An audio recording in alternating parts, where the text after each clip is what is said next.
Senator Richard Blumenthal, Democrat of Connecticut, for his reaction to the tragedy 1 year later. Senator, we're not airing the tapes. I know you have very strong feelings, as do a lot of the Sandy Hook parents, about these tapes being released to the public. Why should they not have been released? Well, the law required that they be released. We have in Connecticut, as many states do, a very strong Freedom of Information Act, and the judge really had no choice but to order their release, and the prosecutor had no real choice but to yield to this process, and he decided not to appeal that ruling.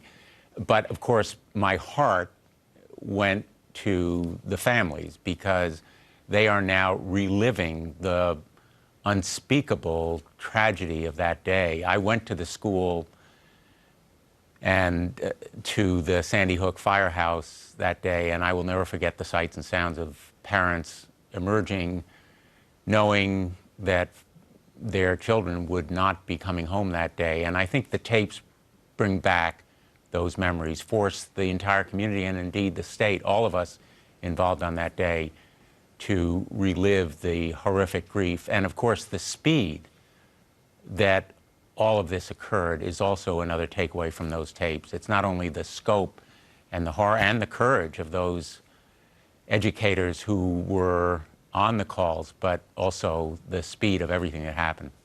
I remember I went with President Obama to Newtown for the memorial service a day or two later, and the grief was tangible. It was a physical thing you could feel, all these mourning parents. It's difficult to talk about even right now. In the last few weeks, there's been an investigation released that revealed haunting, there's really no other word for it, haunting details about the shooter, Adam Lanza, who was clearly a young man suffering from significant mental health issues. And yet his mother, Nancy Lanza, kept weapons in the house, took her son to the shooting range where they bonded over target practice. She even planned to buy him a gun for Christmas last year. Michelle Gay, whose daughter Josephine was killed at the school, she says, quote, "You would want treatment for someone like that. The problem here is that he was completely isolated from anyone but his mother, and the mother did not have the ability of understanding to help her son." Now, I know it's a sensitive topic to talk about the mother since she was the first one Adam Lanza killed that day. But is that mother correct? Should Nancy Lanza have stepped up more? Nancy Lanza probably needed help herself.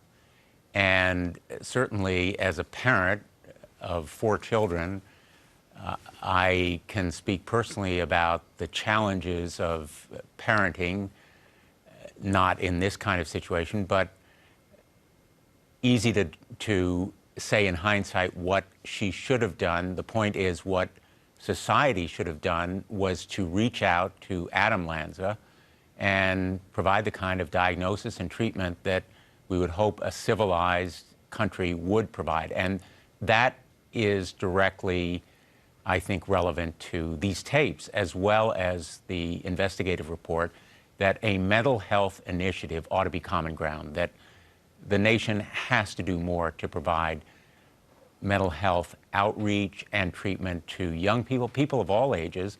And I'm glad that the mental health parity regulations finally, 4 years late, have been released by the administration.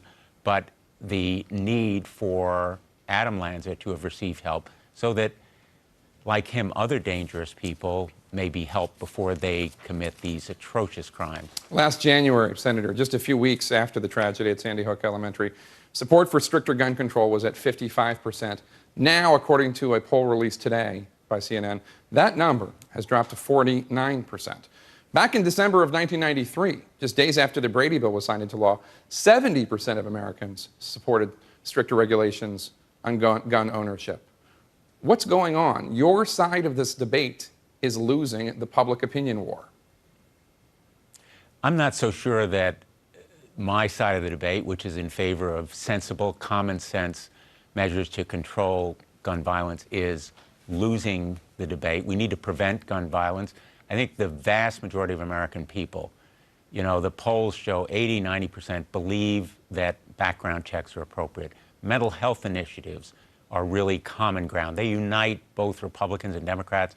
In fact, gun owners are in favor of sensible mental health initiatives. And I've helped to lead this effort with Republican and Democratic colleagues like Kelly Ayotte of New Hampshire and Mark Begich of Alaska.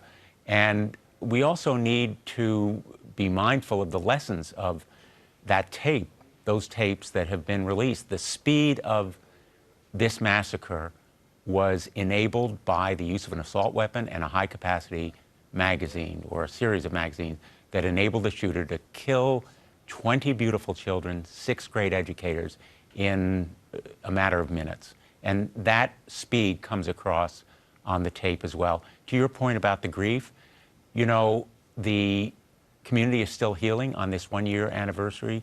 I spent some time just today with some of the police who responded on that day, and they still feel the horrific, unimaginable tragedy of that unbelievable day. And I think that that grief will last for a while, and I hope that the polls, that American public opinion will reflect on the lessons that we need to take away. All right, Senator Blumenthal of Connecticut, thank you again.